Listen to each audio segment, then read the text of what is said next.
Trucking is one of the largest industries in the U.S. Every day, a truck moves 150 pounds of goods per American. Trucks make up 70% of all freight volume. The trucking industry generates over $800 billion of revenue per year. There's a saying in the industry that encapsulates how integral trucking is to the economy. If you bought it, a truck brought it. Everything on the planet is delivered by truck other than babies. I mean, this thing, it was all brought here on truck. For such a large industry, it's plagued with a major problem.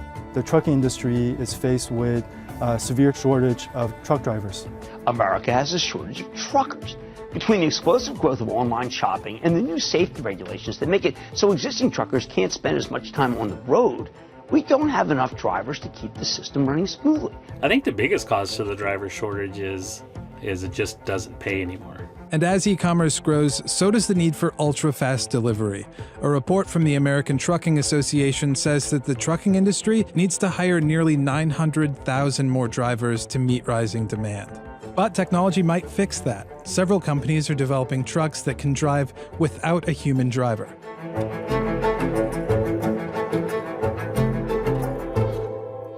Autonomous trucking is going to be huge worldwide. The freight companies want self-driving trucks primarily because it will help them bring down the cost of driving a shipment of goods from point A to point B.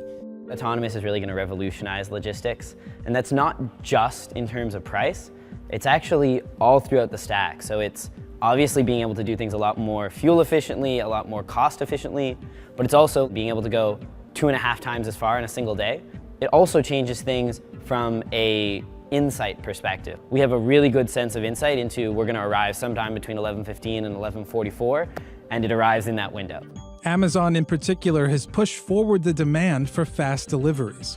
Everybody wants to keep up with Amazon, and so the need to get something from point A to point B as quickly and reliably and inexpensive as possible, that need is just getting bigger and bigger.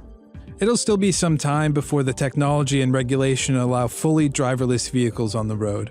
For now, the semi-autonomous technology that's being tested still requires a human behind the wheel in case they need to take over. But still, driverless trucks could beat autonomous cars to the roads. A self-driving truck has a much more predictable route to drive because much of it is going to be on the highway. And that's why you will see self-driving trucks take off much quicker than you will robo-taxis. Working on technologies for robo-taxi is more like playing a game like Street Fighters, where there is an action, you have a reaction, but you have to react very instantly after the action. But driving an autonomous truck on the highway at 65 miles per hour is more like an Angry Bird. You aim, you shoot, and then you wait. From big tech to startups, companies are pouring money into trucking. Google's self-driving company, Waymo, recently expanded to include trucking. It started a pilot program in 2018 carrying freight to Google's data centers in Atlanta and is conducting road tests in California and Arizona. Volvo has been deploying this tech to help miners in Norway and farmers in Brazil. It even developed a concept for a cabless truck.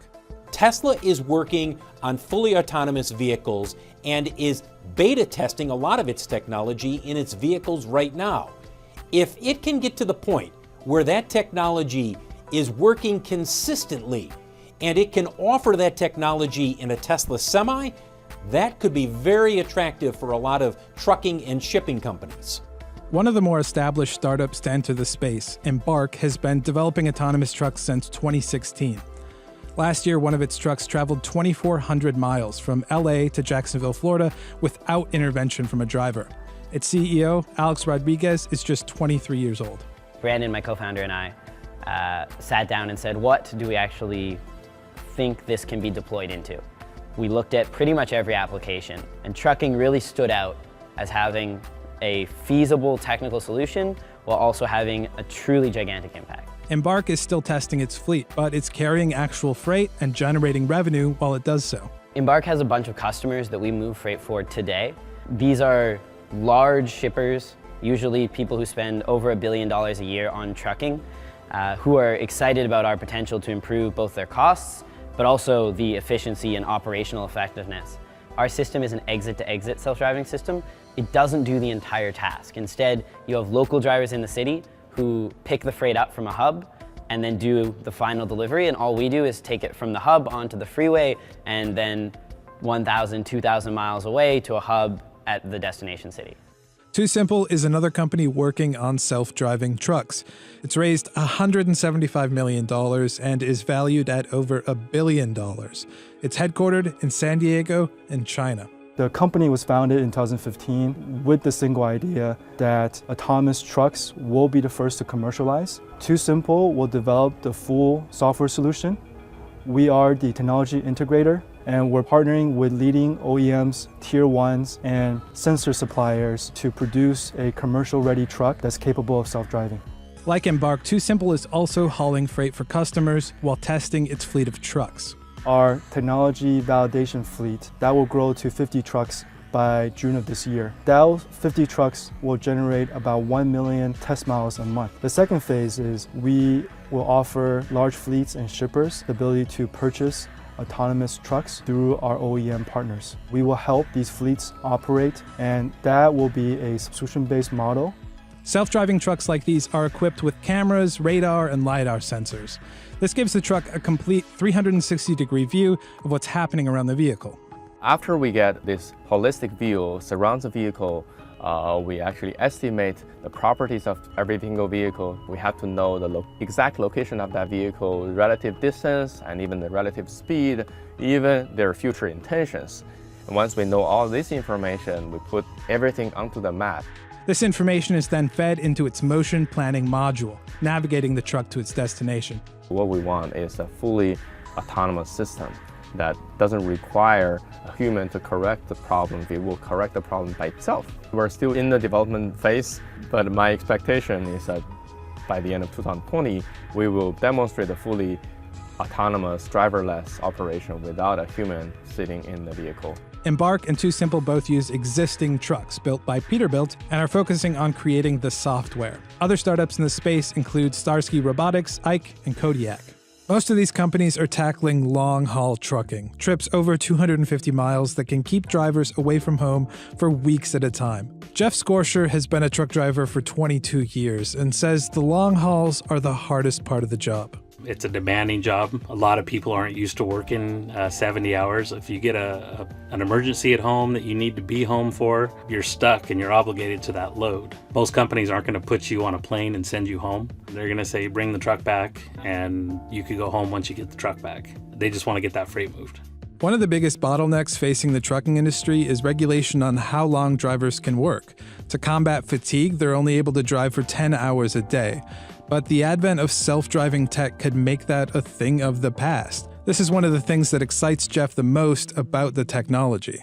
One scenario that always excited me, what if you had a truck where you went and did the delivery, put it on autopilot, and jumped in the back and went to sleep for 10 hours or 8 hours or however much you want to sleep, and didn't have to sit at a truck stop all night? That would be way more efficient. You're going to make way more money and still get rest, because sitting at a truck stop for 10 hours is not the funnest thing to do. Being able to operate 24 hours a day instead of the legally limited 10 hours a day is going to have huge implications. We're talking about the difference between crossing the country taking 5 days and crossing the country taking 2 days. Having trucks that are almost able to match the speed of air freight. When you think about autonomous driving, trucking is the most logical first place to see that deployed.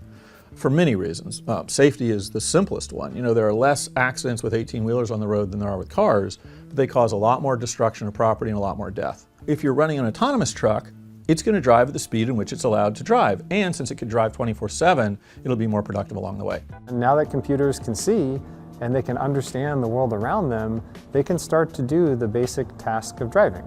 And it turns out that computers are actually better drivers than people because, one, computers don't get bored. They're 100% vigilant all the time, and as a result, they'll end up being more safe than human drivers. Safety-wise, the truck could hold a lane better than most humans. I was one of the bigger skeptics in the beginning. I definitely come from the old school mentality of truck drivers, like, oh, you can never replace, a human. That's why it's so awesome coming to work here and kind of being proven wrong a little bit. It's pretty amazing to sit back and literally watch hundreds of miles go by, and you had no intervention, the truck's just doing it. But even the most advanced technology still struggles with bad weather. There's definitely aspects to driving that are tougher to handle than others, whether that's adverse weather and crazy traffic situations. It's going to definitely take some time to work those things out. We like to stick to our southern roots right now, and rain's not a huge issue, but definitely snow and ice would be, and it is for a human driver too. This technology could also save money in fuel and maintenance costs because of the consistent, efficient driving. Embark is able to take a system which matches a driver with 30 years of experience and deploy it across our entire fleet. And so we're actually able to see huge fuel economy benefits, actually a lot bigger than many of the changes that you see made to engines or to aerodynamics come from just driving the truck better. We anticipate that the total saving will be about 20% to 30%. Thanks to the localization algorithm that we have, our vehicle can drive straight on the road. It doesn't really do fishtailing at all, so it doesn't scrub the tire. So extend the lifetime of a tire is also another saving for the efficiency.